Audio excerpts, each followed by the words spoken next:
राहुल गांधी ने 14 दिसंबर को आखिरी चेतावनी दे दी है और अब भाजपा और अमित शाह के पास बचाव का कोई रास्ता नहीं बचा है। दरअसल बिहार के बाद जिस तरह वोट चोरी, एसआईआर की साजिश और मतदाता सूची में लाखों नाम गायब होने के सवाल उठे, उससे पूरा देश हिल चुका है। चुनाव प्रचार में घुसपैठिए चिल्लाकर जनता को भड़काया गया, वोट मांगे गए और सत्ता हथियाने का खेल खेला गया। लेकिन एसआईआर की फाइनल लिस्ट में एक भी घुसपैठिया मिला नहीं।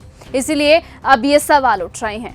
जनता कह रही है कि जब उन्होंने इतना शोर मचाया तो देश को बताने से क्यों डर रहे हैं कि आखिरकार कितने घुसपैठिए पकड़े गए हैं। बिहार जीतने के बाद अचानक ये खामोशी क्यों है?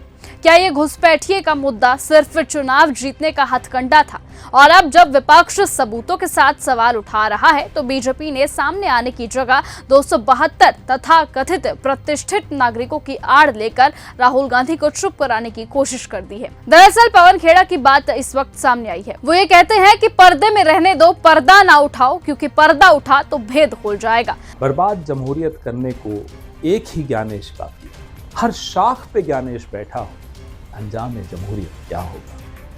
अभी कुछ महीनों से लगातार राहुल गांधी कांग्रेस पार्टी सबूतों के साथ सवाल पूछ रही है, चुनाव आयोग से सवाल। भारतीय जनता पार्टी प्रयास करती रहती, जवाब देने नहीं दे पाती। अब भारतीय जनता पार्टी ने एक प्रॉक्सी कैंपेन शुरू, 272 तथाकथित प्रतिष्ठित नागरिकों से एक चिट्ठी लिखवाई राहुल जी को। उस चिट्ठी में कोई तर्क नहीं मिलेगा, कोई तथ्य नहीं मिलेंगे, कोई जवाब नहीं मिलेंगे।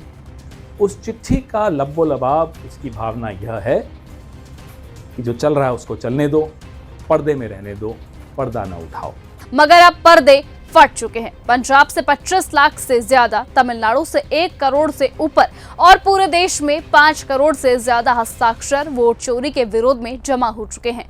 14 दिसंबर को रामलीला मैदान में नई लड़ाई शुरू होगी, जहां गूंजेगा सिर्फ एक नारा, वोट चोर गद्दी छोड़। क्योंकि या तो चुनाव आयोग पारदर्शिता की सफाई देगा या फिर पूरा इकोसिस्टम साफ कर दिया जाएगा। अब लोकतंत्र अंधेरे में नहीं, रोशनी में जिएगा।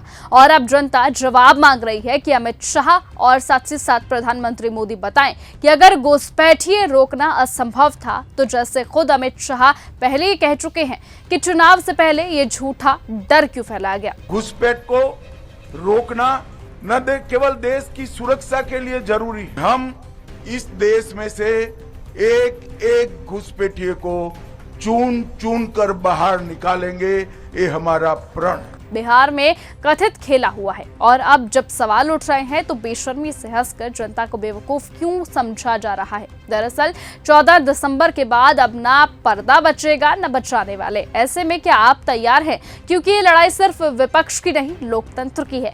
क्योंकि सीधे तौर पर राहुल गांधी ने अपनी चेतावनी अमित शाह को दे दी है। अब देखना होगा कि क्या अमित शाह इसका जवाब देंगे, क्योंकि राहुल गांधी ने सीधे 14 दिसंबर को सभी के सामने सबूत लाने की बात कर दी है। बहरहाल आप सभी को क्या लगता है, क्या सचमुच राहुल गांधी के ये जो सबूत है वो पूरी तरह से सच्चे हैं? क्या अमित शाह और बीजेपी इसका जवाब दे पाएगी? आप सभी को क्या लगता है, कमेंट में अपनी राय जरूर बताइएगा। और आज की इस खबर में सिर्फ इतना ही। देखते रहिए न्यूज़ गंगा। नमस्कार। अगर आपको ये हमारा वीडियो पसंद आया हो तो इसे लाइक और शेयर करना बिल्कुल ना भूलें। साथ ही हमारे चैनल न्यूज़ गंगा को सब्सक्राइब और फॉलो जरूर करें ताकि देश और दुनिया की हर बड़ी खबर आप तक सबसे पहले पहुंचे।